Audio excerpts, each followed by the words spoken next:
Pemirsa, Mahkamah Agung membentuk tim pemeriksa untuk mengklarifikasi 3 hakim yang menangani kasasi Ronald Tanur. Sementara Kejaksaan Agung akan menelusuri pihak-pihak lain terkait penangkapan makelar perkara di MA Zarof Richard. Bisakah ini kemudian menjadi pintu masuk untuk membongkar dan juga sekaligus membersihkan lembaga peradilan dari praktek mafia dan makelar perkara? Kita akan langsung membahasnya bersama dengan mantan hakim dan pengamat hukum pidana Asep Iwan Iryawan. Selamat sore, Kang Asep.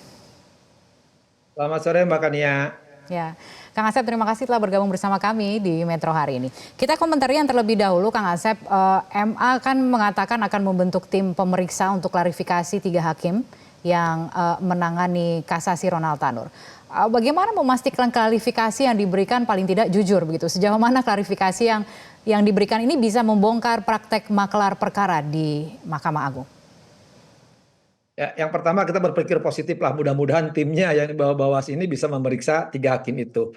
Itu tersendirilah. Tapi setidak-tidaknya ketika si Rikat ngomong pernah ketemu salah satu hakim, itu ada pelanggaran. Hakim tidak boleh ketemu dengan pihak-pihak, apalagi dengan mafia ini kan. Satu itu, biarlah mereka berjalan, kita ikuti, media kita ikuti. Yang lebih penting justru 3 hakim ini harus diperiksa oleh kejaksaan. Karena si Rikat telah mengatakan dia telah bertemu untuk hakim itu, ya, satu itu. Kedua, lebih jauh lagi, dia mengatakan berkomunikasi lewat telepon, Kang Asep. Ya, gampang. Jejak digital tinggal dipanggil nanti sama ahli-ahli digital aja, misalkan Rudi atau si Abah. Tapi jangan itu ahli digital yang nggak bisa bahasa Indonesia Raya atau Tanci, itu jangan ya. Itu kan sudah paham. Jadi penggunakan ahli digital kan ada komunikasi. Itu kan gampang, jejak digital dibuka di HP-nya. Sekarang kan udah ditahan, HP-nya dibuka, itu ketahuan. Jadi kalau itu nanti terbongkar, satu, mundur lagi karena kita kan penasaran dengan uang yang begitu banyak. Nah, uang itu banyak juga gampang kalau saya periksanya. Nah, ini kebetulan dia ditahan, ada HP-nya, kan ada komunikasi, dia udah terima duit, berarti cair dong. Kalau cair sesuai tujuannya, berarti ketemu dong dengan hakim-hakim yang dulu. Maka saya bilang, inilah relasi horizontal, diagonal, kemudian relasi ke atas, vertikal. Artinya tidak berhenti di perkara yang 3, atau Surabaya kecil, 3 Agung kecil. Yang lebih hebat lagi untuk menutup permainan mafia ini, terus dibuka kesempatan Kejaksaan Agung untuk membuka ini dengan cara membuka jejak digital. Ya kita kan gampang, bukan 2012 malah saya katakan, karena saya tahun 90 juga di situ. Ini belum masih bocil-bocil nih, bahkan ya bocil-bocil. Malah ketika di Kasubdit Pidana, Direktur Pidana itu boleh dibuka karena penguasaannya perkara pidana boleh dikatakan Rikat ini menguasai jagat raya perpidanaan ya, baik yang lagi ramai sebelum-sebelumnya atau sebelum itu bisa dibuka, gampang tes case-nya. Kasus-kasus pidana yang menarik kemarin banyak tokoh-tokoh kan yang buka, nah dibuka aja, kita belum 5 tahun atau lebih mundur lagi beberapa kasus ramenya. Itu jejak digital, komunikasi yang bersangkutan dengan pihak-pihak yang bersangkutan dengan yang memutus, karena uang udah jadi kan 1 triliun dengan 51 kilo lebih itu akan ketahuan justru. Nah ini sekarang karena itu ada tindak pidana supaya korupsinya kena, pencucian uang kena, kejaksaan kita dorong supaya terbuka tuh. Jadi sekarang artinya bobotnya itu, beban terberatnya itu ada di Kejaksaan Agung begitu ya Pak Asep ya, untuk membuktikan termasuk juga betul, asal muasal 1 triliun rupiah dan jangan lupa 51 kilogram emas batangan yang ditemukan di rumah yang bersangkutan Pak Asep. Ya betul, jadi 51 mungkin beratnya Mbak Kania 51 tuh, coba bayangkan kalau ditimbang gitu kan. Nah ini yang penting ditimbang-timbang ini ya, justru kalau ini tidak diselidiki nanti kalau hanya kaitan Surabaya, ini duit akan kembali kepada terdakwa karena orang nggak suka bersalah predikat klaimnya kan. Justru kalau dia sudah mengatakan dari perkara-perkara sebelumnya, itulah perkara-perkara sebelumnya sudah dicari. Tadi saya kira nggak usah banyak deh 5 perkara yang pernah menarik perhatian tokoh-tokoh yang pernah disidangkan. Pasti ada kaitannya. Saya berani memastikan itu diselidiki oleh kejaksaan. Kalau yang ketiga diperiksa oleh Mahkamah Agung, ngapain? Itu ujungnya paling kalaupun kena etik. Etik kan percuma. Justru yang kita menarik itu supaya ini betul-betul Ketua Mahkamah Agung yang baru ini, yang betul-betulan lurus, jujur, berani ya, buka semuanya sekalian. Kan sering saya katakan di awal sebelum terbongkar Rikat ini, 35% jalur Surabaya dan Jakarta akan terputus. Karena ini jalurnya, apalagi kan kaitan tuh, dia pernah komite PSSI dan sebagainya. Carilah perkara-perkara gitu akan nyampe itu nanti. Simple itu beberapa kasus akan muncul ke perkara. Tapi yakin kejaksaan juga sekian untuk buka-buka. Nah Mahkamah Agung biarlah berjalan. Nah kalau Mahkamah Agung cuma hanya 3 itu. Yang penting itu jangan sampai ini Pak, mafia jaringan ini dia berkuasa. Bayangin sudah dulu berkuasa, sudah 3 tahun berkuasa masih bisa ketemu, padahal tidak boleh ketemu kan? Artinya apa? Jaringan mafia di Mahkamah Agung yang dulu ada Nuradi, sekarang Rikat, dan sebelum juga ada beberapa, dan ini kan jaringan ini modusnya kan saya hafal persis. Kenapa? Dari dulu ini konvensional. Artinya hal yang konvensional itu artinya ya dulu begitu-begitu gitu. Nah, kalau yang unik itu yang menarik justru kalau ini dibuka. Nah, kebetulan si Rikard yang mengatakan harta ini dari beberapa perkara. Nah, beberapa perkara itulah ya yang harus dibuka oleh kejaksaan. Jadi bebannya betul ada pada kejaksaan. Buka siapalah supaya nanti dia kena pencucian uang. Kalau itu nggak dibuka, bayangkan itu uang tuh nanti seperti kasus sebelumnya. Nanti dikembalikan lagi ke Rikard karena bukan dari kejahatan Surabaya. Tapi kalau kejahatan-kejahatan entah Surabaya atau yang lain-lain termasuk Jakarta ya, dan berapa dia bisa kena dimiskinkan termasuk pencucian uang. Ini yang harus hati-hati. Ini kan belum muncul penasihat hukumnya. Saya udah tebak penasihat hukumnya juga nanti pasti itu juga yang suka ngebela Mahkamah Agung. Iya.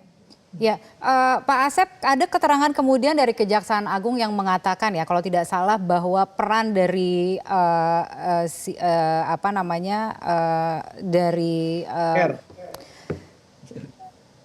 Zarof, maksud saya, Zarof Richard ini adalah sebagai perantara, begitu ya. Yang dimaksudkan sebagai perantara itu apa perannya kurang lebih? Sekarang kan sudah berada di luar MA begitu, sudah purna tugas sekitar 2 tahun begitu ya. Berarti itu adalah uang yang berhasil dikumpulkan sebagai perantara atau makelar gitu selama 10 tahun dari tahun 2012 sampai dengan tahun 2022. Tapi peran dari perantara itu bagaimana sih kira-kira kalau dielaborasi Pak Asep?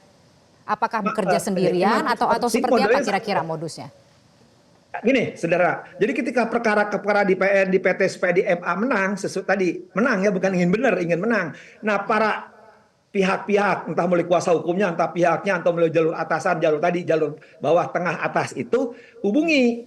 Ya dulu si Nuradi, kemudian si Hasbi, ini sekretaris itu yang udah kena kan. Nah, kemudian sekarang terikat. Ya, jadi mereka hubungi orang-orang itu dan itu pasti menang gitu. Kalau hubungi orang ini kemungkinan menang kan terbukti itu 1 triliun. Jadi sangat sederhana. Jadi misalkan saya bersengketa dengan Bakania, saya kalah sama Bakania. Bakania kesal, gue harus menang di Mahkamah Agung. Ya cari orang-orang itu dan itu sangat gampang sekali. Jalurnya orang tahu lah itu jalurnya banyak sekali. Jadi nanti orang itu yang menghubungi. Nah, kan terbukti paling gampang. Kita buka ya satu-satu buktinya.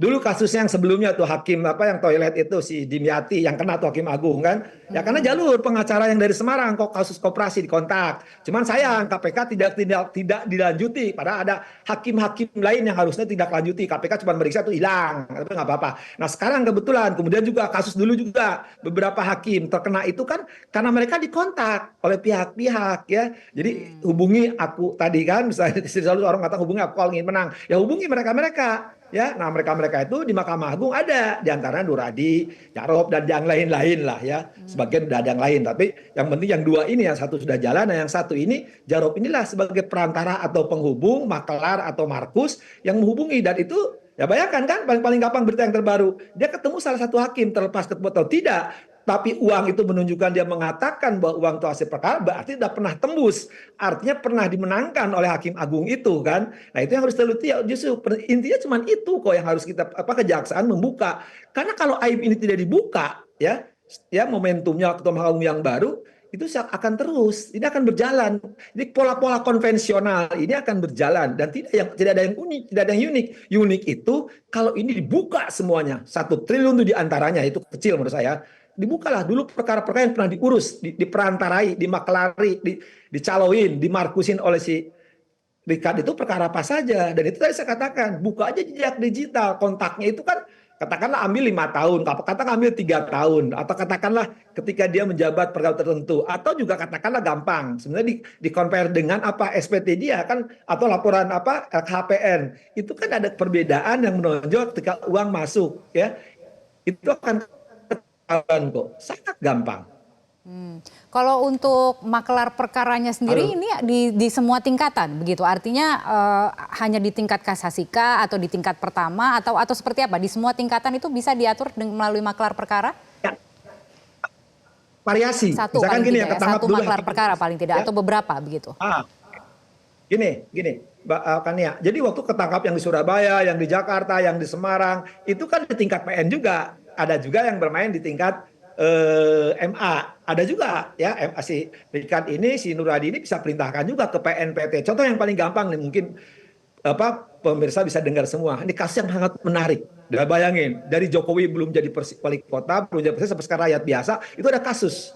Yang main juga tingkat atas, perintahkan ke pengadilan Solo. Ya, di Solo itu ada perkara yang sangat besar, yaitu Taman Suridari. Bisa tanya ke Pak Jokowinya, tanya ke anaknya yang sekarang jadi wakil presiden, tanya juga ke wakilnya si Rudi ya. Itu tahu bagaimana atas memperalat perkara itu yang paling gampang. Atau juga paling gampang juga, saya sebut nih perkara sebagai data ya, dan ini didengar kan, jejak digital saya ngomong. Nih, Kementerian Keuangan tuh asetnya habis. Permainan siapa? Itu asetnya tuh. Silahkan tanya Kementerian Menteri Keuangannya, Biro Hukumnya, termasuk asetnya dia, hasil BPPN itu. Saya juga ke Mendikbud tanya. Itu permainan orang pusat ya, bagaimana bermain di bawah atau di bawah sendiri kerjasama. Itu pola-pola bagaimana beberapa perkara yang saya sebut ya. Itu baru berapa loh. Saya sebut lagi. Bagaimana permainan mafia-mafia di tingkat Mahkamah Agung ya, atau di tingkat lokal. Nah, kalau di Jakarta misalkan mafia-mafia tanah bagaimana bergerak memenangkan perkara yang menyangkut aset negara. Itu yang Solo loh, bayangin. Yang punya Pak Jokowi loh, bisa teriak-teriak. Silakan tanya mumpung Pak Jokowi sudah rakyat biasa. Karena Taman Suridari. Itu permainannya begitu hebat ya.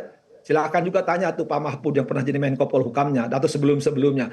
Bagaimana permainan gerak mafia ini mengkondisikan perkara yang menyangkut aset negara dan itu mafia bergerak dan itu tidak pernah selesai. Ya, kalau tidak ada kemampuan, silakan yang sebut namanya dikonfrontir. Saya bersedia ya. Tanya Biro Hukum Keuangan, tanya tuh malah di Kementerian Mendikbud itu ya. Saudara Katalina itu Biro Hukumnya KPK, Jaksa. Silakan mungkin dengar Mbak Katalina tuh betapa pusingnya dia ngurus aset Kemendikbud yang asetnya akhirnya dikuasai oleh mafia tanah. Karena permainan mafia ini bergerak dari bawah sampai atas dan mereka menang. Kan harusnya aset negara tidak kalah dong ya, suratnya banyak kena tanya mungkin mudah-mudahan untuk Irjen ya, kan ya menjadi penting berarti ya, ini berarti menjadi penting untuk dilacak sampai dengan ke ujungnya begitu ya. Artinya kalau kemudian ini sudah menjadi penyakit begitu ya yang kemudian harus diberantas, kan kita juga ada pengawasan hakim paling tidak begitu ya seharusnya yang berjalan. Mengapa ini kemudian tidak efektif ya? Mengapa kemudian hal-hal seperti ini masih bisa lolos ya? Pengawasan tidak efektif karena tadi sebagian hakim mindset tidak berubah, kapan lagi itu soal tersendiri. Soal di sistem. Nah, begitu hakim yang begitu banyak, Bawaslu itu ngawasi kan dari pegawai, panitera dan semua itu banyak.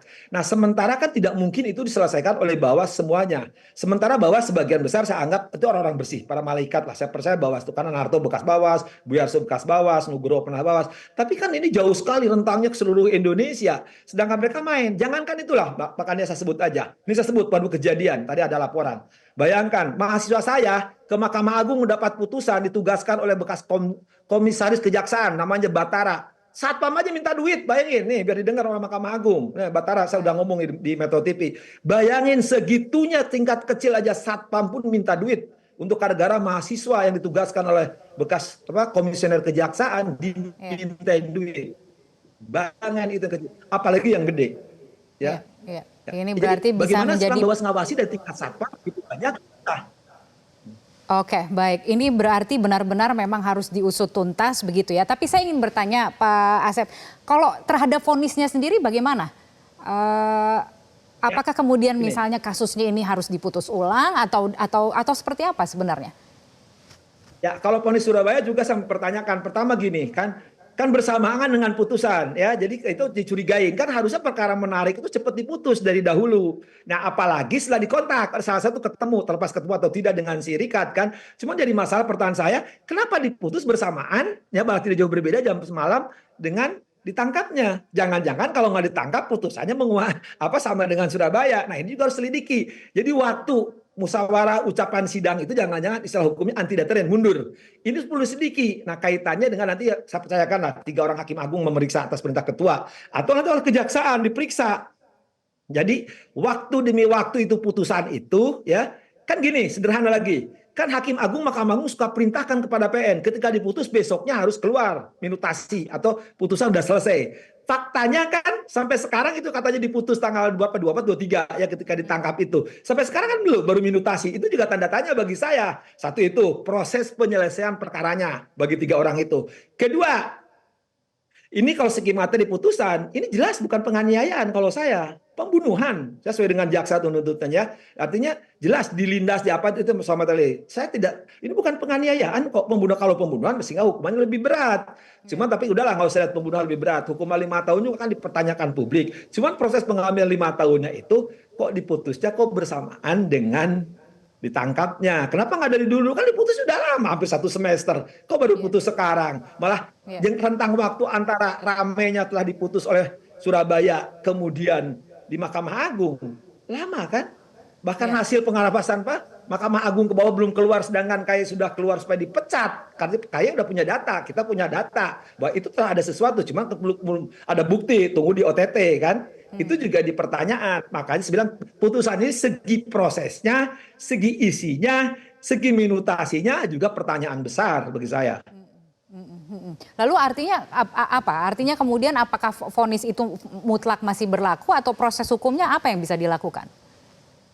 Ya, kalau kena putusan yang berhak mengajukan PK ya terdakwa, jaksa nggak boleh kan putusan MK maupun undang-undangnya sudah dibatalkan oleh MK bahwa jaksa tidak boleh PK, itu jadi masalah kan. Ya sudahlah itu putusan suka-suka, yang penting dikatakan bersalah. Paling nanti kita kejar soal suapnya. Nah, kejar di suap itulah hukumannya supaya maksimal gitu kan. Nanti kan akumulasi kan dari putusan. Karena bagaimanapun juga ya udah inkrah upaya PK-nya hanya sekali lagi terdakwa ya. Nah, terpidana sekarang atau bukan jaksa. Jadi nggak bisa jaksa. Tapi kalau jaksa mengajukan PK silahkan. Tapi ada putusan MK yang nggak boleh. Kedua, nah syukur-syukur kalau nanti hasil pemeriksaan MA justru juga hasil kejaksaan ada udang di balik bakwan. Nah itulah putusan itu kehilafan, kekeliruan atau adalah sesuatu. Nah itulah mungkin Mahkamah Agung dulu waktu zaman dulu itu Mahkamah Agung bisa mengeluarkan putusan tidak berkekuatan hukum karena sudah berkekuatan tetap maka tidak punya kekuatan hukum bisa adili sendiri tapi dengan memeriksa kembali. Tapi itu memang boleh katakan jarang ya karena sudah terjadi masalahnya ini kan tadi rangkaian di awal tuh TSM-nya kalau istilah politik kan TSM terstruktur sistematis masifnya udah terjadi demikian rupa gitu kan. Nah kita dilemanya di situ tapi sekarang persoalan yang penting itu sekarang bagi saya yang sekarang penting bagaimana pelakunya ini kemudian yang harus kemudian mendapatkan hukuman setimpal begitu ya terkait dengan suapnya dan lain sebagainya begitu ya. Nah, berkaitan dengan kasus lainnya begitu ya, dengan kasus maklar perkaranya ini Anda mengatakan bahwa juga perlu diusut perkara-perkara lain. Nah, perkara-perkara lain ini kan mungkin selama 10 tahun atau 5 tahun ke belakang ini kan pasti banyak sekali begitu ya. Pak Asep, Anda sempat mengatakan tadi 1 triliun itu kecil begitu. Memangnya berapa sih untuk untuk apa namanya biaya-biaya yang harus dikeluarkan begitu untuk maklar perkara atau kasus gitu di tingkat manapun itu berapa sebenarnya biaya yang dikeluarkan? Kalau berapa mah saya nggak tahu, justru saya keluar tuh karena pusing lihat orang-orang sekeliling pada main-main gituan kayak tuyul, kayak babi ngepet gitu kan. Kalau itu permainan saya nggak ngerti, mereka yang tahu. Tapi dengan jumlah 1 triliun dan 1 kilo juga mengejutkan para pihak kan. Kalau saya mah nggak aneh, itu mah dari dulu bayangkan.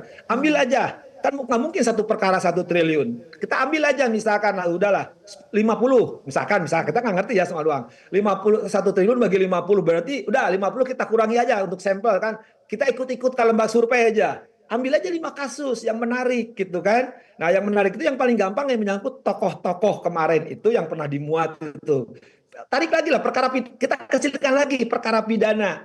Nah ketika perkara pidana pernah menyangkut tokoh-tokoh, kita buka jejak digital. Rekaman pasti terkomunikasi kan ada kan. Atau CCTV itu kan ada, komunikasi itu ada ya. Istilah undang-undang ITE-nya ya, dokumentasi elektronik, informasi elektronik itu perbuatan alat bukti kan dibuka. Nah nanti kan ketahuan ternyata si Rika tuh pernah sama Asep dibayar 10 miliar, sama bahkan Nia 10 miliar. Nah tinggal nanti suruh bunyi kan nggak mungkin jawabnya lupa lagi saking kan kalau lupa lagi saking banyaknya kan nggak mungkin 1 triliun tuh 5 perkara kan.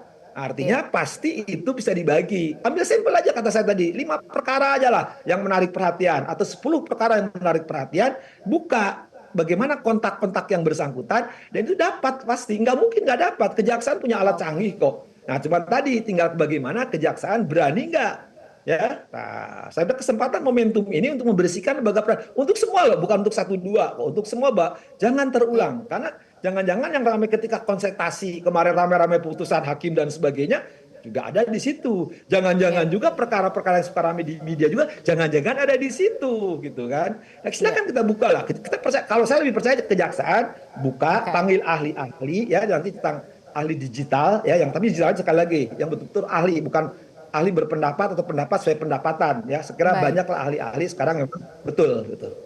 Ya, baik, kalau kita lihat kalau begitu bagaimana perkembangan kasus ini, apakah ada keberanian atau tidak, begitu tadi Anda mengatakan ini soal keberanian begitu ya. Terima kasih Pak Asep telah bergabung bersama kami di Metro hari ini. Jelajahi cara baru mendapatkan informasi. Download Metro TV Extend sekarang.